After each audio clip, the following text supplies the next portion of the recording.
nakikita nyo naman po na yung mga complainants ng second and the third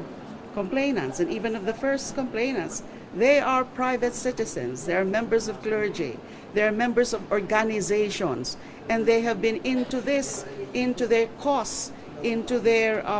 campaign for accountability of highest officials of this country, and including the Vice President. So yung kanilang motivation is not at all political. Sabi nga ni Father Sarabia, may halo din po itong moral, because it's the moral obligation of everyone, the moral obligation of the members of Congress, members of the House of Representatives, to do its constitutional duty, to scrutinize the allegations, evaluate the evidence, and make a finding of probable cause para nga po mag-consider na rin ng at least one-third of the House members na magkaroon na ng isa pa ulit